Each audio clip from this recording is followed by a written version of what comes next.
Merhabalar. Bugün bilimsel çalışmanın ne olduğu, neden ve nasıl kurgulanacağı konusuna değinmek istiyorum. Hem yüksek lisans ve doktora öğrencilerine hem de bilim insanlarına kılavuzluk edecek bilgiler olduğuna inanıyorum. Ayrıca da gerek sosyal çevrede gerek akademik camiada bu konuyla alakalı olarak eksik ya da yanlış bilgilerin yer aldığına sıklıkla rastlamaktayım. Bilimin ne olduğunu ya da olmadığı konusuna kısaca bir değinerek kısa bir girizgah yapmak istiyorum. Öncelikle bilim bir bilgi değildir. Neden ve nasıl sorusuna cevap arayan metodik çalışma disiplinleri bütünüdür. Bilim akla ve mantığa aykırı olmayan bir sorunun cevabına giden süreçtir. Dolayısıyla dinamik bir süreçtir. Sınırları net olarak belirlenememiştir. Hiçbir gerçek ya da tüzel kişi, kurum veya zümrenin tekelinde değildir. Rekabetin çok yüksek olduğu herkese açık bir piyasadır. Bu sürecin sonucunda ortaya çıkan cevap bilimsel bilgi. Bu bakımdan bilimsel bilgi yanlışlanabilir önermeler bütünüdür. Ne demiştik? Bu bakımdan bilimsel bilgi yanlışlanabilir önermeler bütünüdür demiştik. Bilim sorunun cevabını bulmak için yürütülen çalışmalar iken bilimsel bilgi bir sonuç ya da cevaptır diyebiliyoruz. Bu kavramların ne olduğunu daha iyi anlayabilmek adına bir şema üzerinde açıklamaya çalışalım. Bilim sorudan, problemden cevaba veya çözüme giden dinamik bir süreç olduğunu bu şekilde özetleyebiliriz. Soru neden veya nasıl olduğu olabilir. Problemi veya bir olgunun nasıl gerçekleştiği, neden gerçekleştiği gibi bir kaynak olabilir. Bir hipotez iddia şeklinde olur bu genellikle. Buna Türkçesiyle ön sav denir. Daha sonra bu hipotez bir deneme deseni kurgulanarak çeşitli ölçümler ve gözlemler yapılır. Bu gözlemler elde edildikten sonra çeşitli olasılık hesaplarıyla bu gözlemlerin gerçekleşme olasılığı hesaplanarak hipotezler analiz edilir. Bir çözüme veya cevaba ulaşılır. Böylece bu cevaplar yorumlanarak sonuçlar elde edilir. Bunlara da bulgu denir. Bunların sonucunda kuram veya teori ortaya çıkar. Dolayısıyla bunlar test edildikçe gerçeklik niteliği daha çok değer kazanmaya başlayacak. Dolayısıyla kavramların ortaya çıkış süreci bu şekilde gerçekleşiyor diyebiliriz bilim sürecinde. Özetle bilimsel çalışma belirli bir güdü veya motivasyonla standart materyal veya nesnel yöntemler kullanarak gerçekleştiren çalışmalardır şeklinde özetleyebiliriz. Standart materyal derken burada kastedilen şey toplumda herkes tarafından kabul edilmiş, yani bilim çevrelerince kabul edilmiş, belli nitelikleri barındıran, belli standartlardaki materyalleri kullanır bilim. Nesnel yöntemler deyince de bilim insanları tarafından kabul edilmiş, kişiden kişiye değişmeyen, yani subjektif özellikler barındırmayan objektif yöntemler akla gelmelidir. Kısacası ben bu çalışmada böyle bir yöntem geliştirdim ve bu yöntemi kullandım şeklinde yürümüyor işler. Test edilebilir ve gözlemlenebilir olması gerekmektedir. Bu bakımdan bilimsel çalışma bir problemin çözümünü bulmak için belli başlı sahiplerle, belli standartlarda materyal ve nesnel yöntemler kullanarak yürütülen çalışmalara bilimsel çalışma denir. Bilimin yararlandığı teknik ve yöntemler subjektif veya göreceli olamaz. Her soru ve problemin bilimsel çalışmanın konusu olamayacağını anlıyoruz burada. Bilimsel çalışmaların diğer çalışmalardan en önemli farkı ilkeleridir. Bilimsel çalışmanın temel ilkeleri novalitesi yüksek, yenilikçi, faydalı, nesnel, tekrarlanabilir ya da yanlışlanabilir ve şeffaf, tutarlı ve mantıklı olmasıdır. Burada tekrarlanabilirlik veya yanlışlanabilir ilkesini iyi anlamak gerekiyor. Burada kastedilen aynı çalışmayı tekrar yürüttüğünüzde tekrar birebir aynı sonuçları almak ya da kendi çalışmanızı yanlışlamak değil. Başka bilim insanları bu çalışmayı yürüttüğünde benzer sonuçlar elde etmesi veya sonuçlarınızı belli bir güven aralığında, belirli bir önem seviyesinde yanlışlayabilmesidir. Burada kastedilen tekrarlanabilirlik veya yanlışlanabilirlikten kastedilen budur yani. Kendi sonuçlarınızı yanlışlamak ya da aynı çalışmayı tekrar yürütmek değil. Birebir aynı çalışma değil yani. Son olarak en önemli iki ilke olan rastgelelik ve tarafsızlık ilkeleri. Her iki kavram birbirleriyle son derece dolanık ve girift kavramlardır. Çünkü bunlar tam olarak idrak edilemediği için istemsizce ihlal edilen ve yıkıcı sonuçları neden olan iki ilke. Bilim insanları harcadıkları yoğun fiziksel, psikolojik ve zihinsel emeklerden dolayı ortaya attığı hipotezleriyle duygusal bir bağ kurup savunmacı bir haleti ruhiyeye bürünebiliyorlar. Bu nedenle bazen bilim insanları araştırması ilerledikçe ortaya attığı alternatif hipotezin reddedileceğini hissedince mutlaka bir şeyleri yanlış yapıyor olduğu ve müdahale etmesi gerektiği gafletine kapılabiliyor. Unutmayınız ki bir bilim insanısınız, bir avukat değilsiniz. Uzmanı olduğunuz konuda doğru olduğuna emin olduğunuz bir bilgiyi savunmak başkadır. Araştırma yolculuğunuzun başında ortaya attığınız bir hipotezi savunmak başkadır. Bilim insanının savunulacak bir hipotezi olamaz. Uzmanlık konusu olur. Hipotezinizin kabul edilip edilmediğini açıklığa kavuşturduktan sonra ortaya çıkan bilgi artık savunulabilecek bir tezdir. Savunabileceğiniz şey budur, öncesi değil. Bunu da körü körüne savunmak bilim etiği açısından erdemsiz bir tutumdur bence. Çünkü bulduğunuz sonuç yanlışlanabilir bir sonuçtur. Bu durum bilimin yanlışlanabilirlik ilkesinin verilerin bir sonucudur arkadaşlar. Gün gelir birisi çıkar, daha büyük bir proje ve yatırımla daha kapsamlı bir şekilde aynı konuyu çalışarak daha güvenilir ve güçlü bir veri elde eder ve sonuçlarınızı yanlışlamasa bile güvenilirliği daha yüksek sonuçlar üretir. Unutmayın, veri hacmi genişledikçe güvenilirlik de artar. Rastgelelik ilkesi denilince test edilmek istenen faktör ve muamele dışındaki tüm şartların izolasyonu anlaşılmalıdır. Örneğin bir muamelenin etkisini test etmek istediğinizi varsayalım. Bu durumda test etmek istediğiniz muamele dışındaki tüm faktörleri standartlaştırmanız gerekir ki test sonuçlarınıza başka bir faktörün etki etmediğinden emin olabilirsiniz. Aksi takdirde test etmek istediğiniz faktör dışında sonuçlarınıza ikinci veya üçüncü faktörler de etki edecek. Bu da doğru yorumlamaya, doğru değerlendirmeye, doğru bulgu ve sonuçlara ulaşmanızın önündeki en büyük engeldir. Dolayısıyla muamele grupları adaletli ve dengeli olmalı, cımbızlama ve manipülasyon olmamalı. Buradaki manipülasyondan kasıt denemeye kasten müdahale etmek ve lehte seçim yapmak arkadaşlar. Bilim etiğine aykırı bir tutumdur. Bu durum art niyetli değilse bile bilimin temel ilkelerini henüz kavrayamamış bazı bilim insanlarının düştükleri gaflettir. Rastgelelik ilkesini iyi anlamak sağlıklı bir bilimsel bilgi elde edebilmek için en önemli kriterdir. Bilimin zekatı ilimdir, ilimin zekatı da ahlaktır. Bu nedenle bilim insanları farkında ve ahlaklı bireyler olmak zorundadır. Tarafsızlık ilkesi hipotezden yayına kadarki tüm aşamalarda zorunludur. Yani hipotezi ortaya attınız, bilimsel çalışmanızı yürütüyorsunuz, verilerinizi topluyorsunuz, daha sonra analizlerinizi yapıp sonuçlarınızı yorumluyorsunuz ve yayınlıyorsunuz. Bu aşamaların her birinde tarafsız ve objektif olmak zorundasınız. Pasif olmak zorundasınız. Asla bir etken, bir faktör konumuna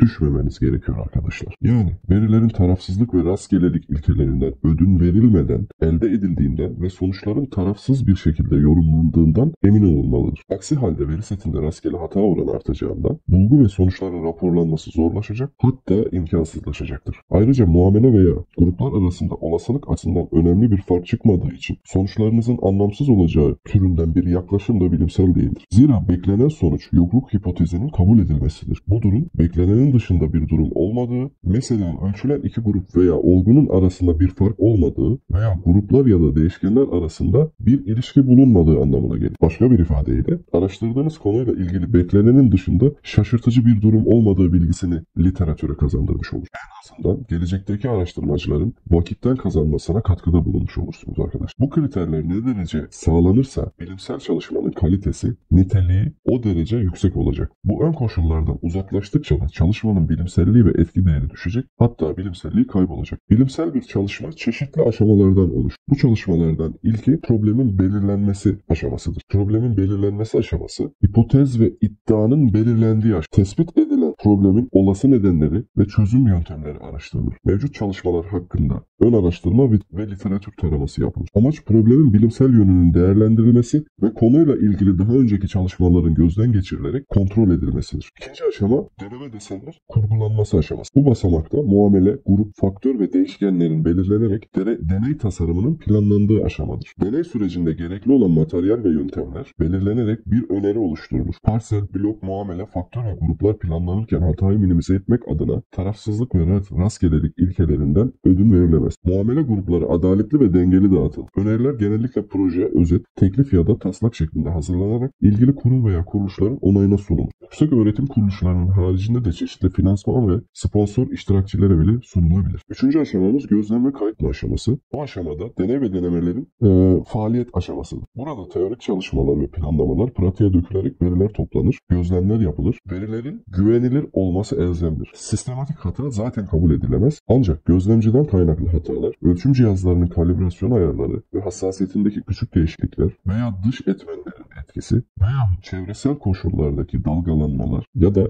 diğer izole edilemeyen faktörlerden kaynaklanan rastgele hatalara karşı da önlem alınmalıdır. Rastgele hata gözlem sayısı artırıldıkça önemsizleşecek. Lakin en sağlıklı sonucun elde edilebilmesi için rastgele hatalara önlem alınması için de gerekli faaliyetler mutlaka ve mutlaka bu aşamada yürütülmelidir. Gözlem ve kayıt tutma aşamasındaki faaliyetlere azami önem gösterilmelidir arkadaşlar. Veriler elde ettikten sonra artık bu verilerin ön işlemeye tabi tutulması ve analiz edilmesi aşaması gelir. Deneme ve deneylerden gelen ham verilerin elektronik ortama kaydedilerek istatistiksel analizinin yapıldığı aşamadır. Nihai analizden önce veriyi tanımak, doğru analize karar vermek ve hazırlık yapmak için, yani analize hazırlık yapmak için, nihai analize hazırlık yapmak için veri ön işleme yapılır. Normallik testi, histogram, dağılım ve serpilme grafikleri incelenerek verinin tanınması, eksik ve hataların giderilerek doğru analize karar verilmesi ve verilerin nihai analize hazır hale getirilmesi sağlanır. Analizler temelde olasılıklar üzerinden yürütülür. Örneklemin evrensel kümeden, yani ana kütle veya popülasyondan geldiği varsayılarak popülasyon hakkında çıkarımlar yapabilmeyi amaçlar. Yani sonuçlar uluslararası bir standart olarak belirli bir önem seviyesi veya güven aralığında olmak zorundadır. Yani hipotezler olasılıksal olarak belirli bir güven seviyesinde reddedilir. Bana göre en güçlü standart güven aralığıdır arkadaşlar. Çünkü denemeler tekrarlandığında kaç tanesinde benzer sonuçlar elde edileceği hakkında bilgi verir. Aynı zamanda verilerinizin gücü ve güvenilirliği hakkında da bilgi verir. Bu aşamayı tamamladıktan sonra, yani analiz aşaması tamamlandı, artık tablolarınızı oluşturdunuz,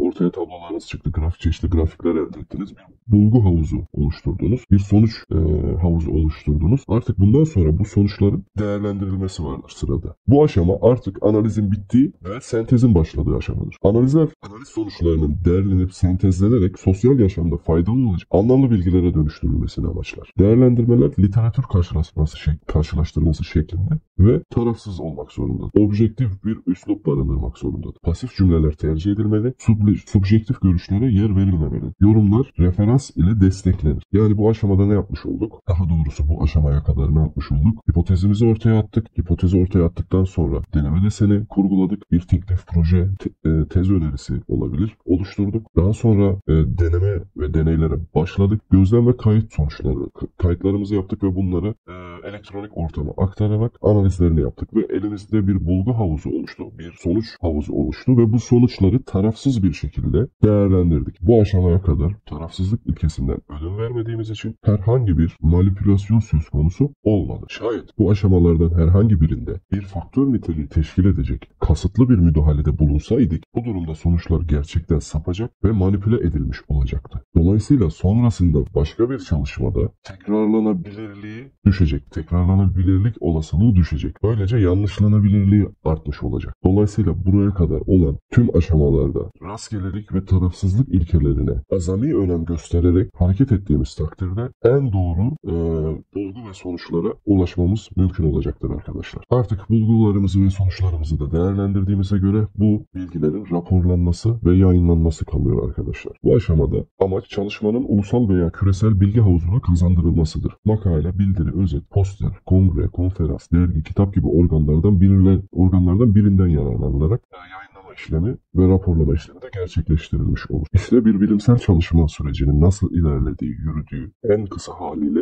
bu şekilde özetlenebilir arkadaşlar. Bu konuya neden özellikle değinmek istedim? Onu izah edeyim. Belki şöyle düşünebilirsiniz. Yani bu kanalın konseptiyle ne alakası var?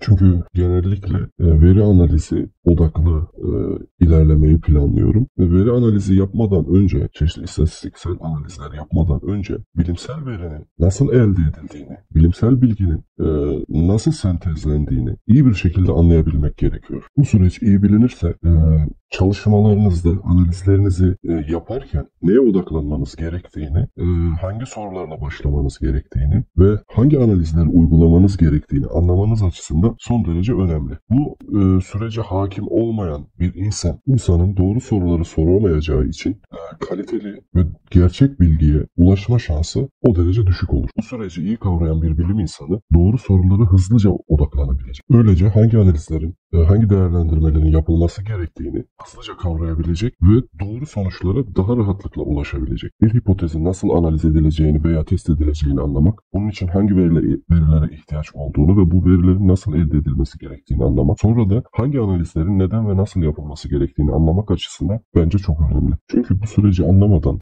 hangi analizlerin neden ve ya nasıl yapılması gerektiğini anlamak son derece yıpratıcı ve yorucu oluyor. Süreç çok zorlaşmaya başlıyor. Ancak bu çalışmanızı yürütürken neye neden ihtiyacınız olduğunu, hangi basamağın amacının ne olduğunu, hangi basamakta ne gibi bir sonuca hizmet edildiğini bildiğinizde sonraki analiz kısmını ve değerlendirme kısmını çok daha kolay bir şekilde anlayabiliyorsunuz. Ayrıca bu kanalın temel prensibi her konunun temelinden basamak basamak ilerleyerek kendi araştırmalarınızda çalışmaları kendi kendinize yürütecek ve diğer eksiklerinizi diğer kaynaklardan hızlı bir şekilde bulmanızı sağlayacak kadar yeterli bir temel oluşturmak olduğundan pek izlenme almayacağını bilsem de böyle bir içerik üretmeye karar verdim. Evet arkadaşlar, bugünkü konuyu da bu şekilde sonlandırmış olalım. Faydalı buluyorsanız destek olmak adına beğenip abone olursanız memnun olurum. Sonraki içeriklerde görüşmek dileğiyle.